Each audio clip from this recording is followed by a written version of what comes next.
What's going on, guys? It is FFS for football's sake. It is your boy Prez and your other boy Heath. Today we have USA Ghana. We also have Mexico losing to Portugal. Is Osorio on his way out? But first, Germany win every single soccer. Starting off with the Confederations Cup, beating Chile 1-0. Are you scared of what Germany have in reserves for like the next bunch of years? Like, they're stacked. Yeah, but I mean, forever. The funny thing is people were saying like, oh yeah, Germany's playing with their B team because some of their better players or their C team because some of their B team players were at the U21s. And they were saying the U21s were playing with their B team because some of their best players were with the Confederations Cup team. Yeah. And then, I don't know, it's weird. It just shows you what the quality is. You're starting to see these young guys who are coming into the national team, or coming into club football at like 16, 17 and getting reps and playing games regularly. And you're starting to see that benefits of being a 4-year pro, right? Like the benefits of signing these guys younger without the risk of always playing it against, you know,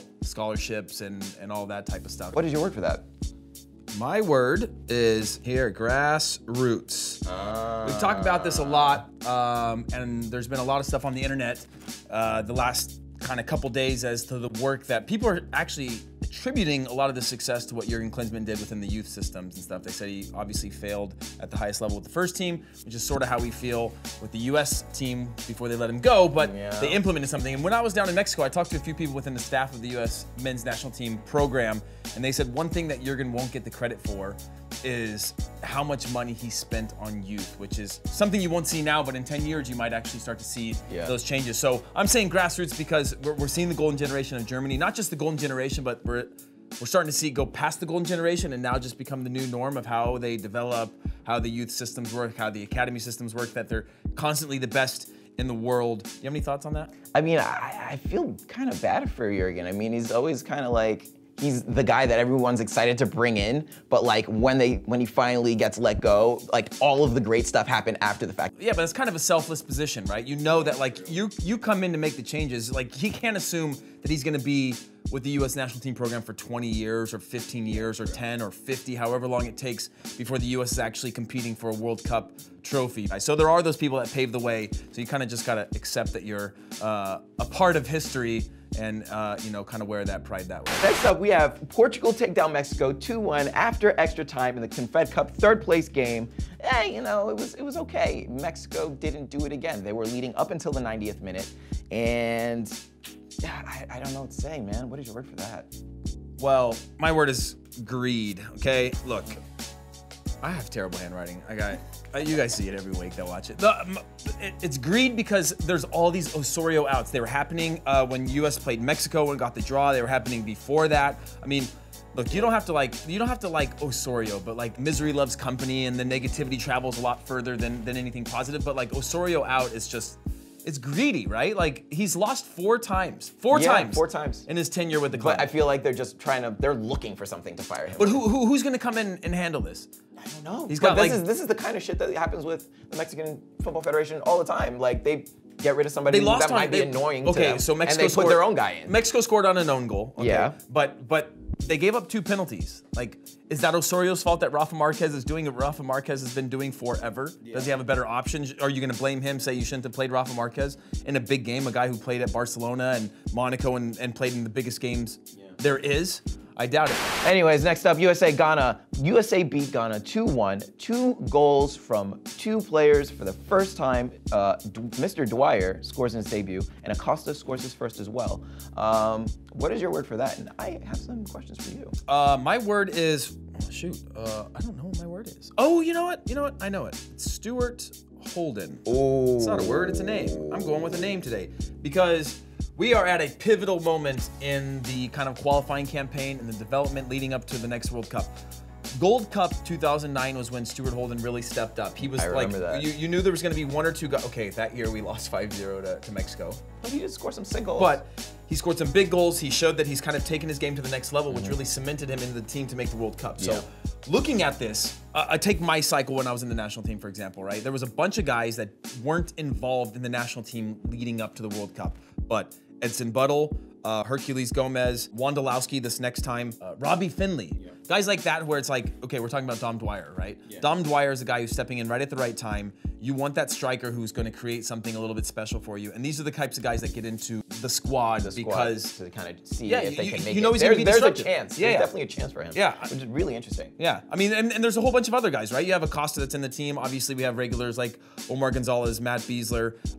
You have one of those three goalkeepers that's in this camp is probably going to be the third goalkeeper for the World Cup. So there's a lot to play for right now. But if you look beyond all of that, Bruce is waiting for that one guy, that Stuart Holden, that's not really predictable in this setting, to just say, you know what, I'm going to step my game. I'm going to take it to the next level. It could be Dwyer. It could be a number of other guys. It could be Christian Roldan. There's plenty of guys out there that could take their game to the next level, that not only make the 23, but literally step in to be who's going to be the next Clint Dempsey. Who really has a realistic chance of getting into that World Cup squad? I Just mean, off the top, who had a really good game that you'd be like, if they keep this up, they could make it? If we were to assume the guys that I'd mentioned, the Acostas, I think Acosta will be in it because when you get to the roster, you also have to have a balancing act of like, I mean, they're throwing Acosta into the fire, dude, into big games, and you know, and he's performing. He's doing just fine for a young guy. The kid's all right. I texted him after that last game and I was like, congrats, man, because I knew him back in the Dallas days. He was just a young kid and I was like, keep going. And then I said, if you get to 35 caps, I'm gonna have to ask you to stop. I'm down with that. Guys don't know that's how many I had, but no one's counting. No, but like, it's tough to say. Like that's what the question that I'm asking is, who's going to be that guy? There are the predictable ones, or the ones that have a better than average shot at making the squad, but you know, which goalie's going to step up, who in the back line is going to step up, who in the midfield is going to really take for me, their game to the next level. What striker besides the hype of Dom Dwyer right now? Let's see Dom Dwyer do it over 7-8 games. But I really don't know. I think the question marks are going to be definitely in that goalkeeping space and in the back, because that's going to be very important for the Gold Cup, I feel. Are you okay? But then you've seen... Something, I smell something, and like, I don't think it's me, but I'm just making sure. It's not me. Something smells, though. Okay. Something might have died. Now on to MLS. Chicago Fire beat Vancouver Whitecaps 4-0. They're one step closer to qualifying for the World Cup, and they are top of the league. Top of the league. Can you believe it? Last year they were shit, and this year they're amazing. Actually, last few years they were shit. Last few years they're amazing. Where'd all those fans come from? Chicago fans. Where'd all that fan come from? What happened to this? To be fair to Chicago, before you throw shade on their fans, their stadium is in Bridgeview, which isn't convenient to anybody. I remember, except for people in Bridgeview. But Nemanja Nikolic, big part of this. Here's the thing, right? Dax McCarty's been playing really well for Chicago Fire. He's in the national team. He probably won't even be an all-star because they've got David Acom playing really well. They got Schweinsteiger, who's been really good, and they got Nikolic, who's literally on pace to break the Golden Boot record right now. 16 goals after 18 matches.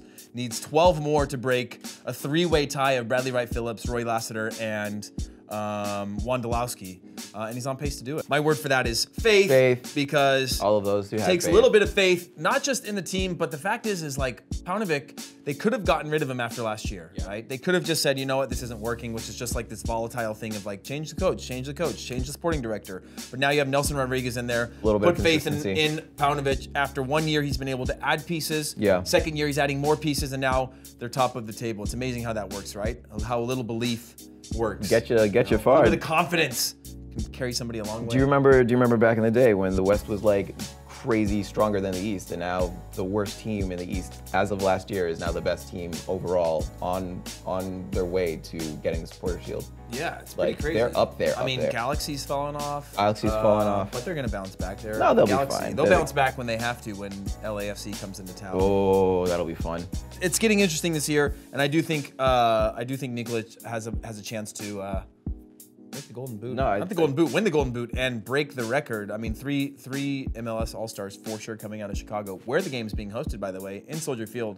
I would love it if some of our fans showed up. We could play a little pickup, have a little tailgate, hang out, serve you guys beer if you're of age. If you're of age. If you're not, go away. I'll have Prez serve you guys beer. Oh, yeah. So that's all we have for you today. The Gold Cup starts on Friday. USA play Panama on Saturday, and Mexico play El Salvador on Sunday. Enjoy your 4th of July. Comment, like, subscribe. Peace. Be safe. Or not.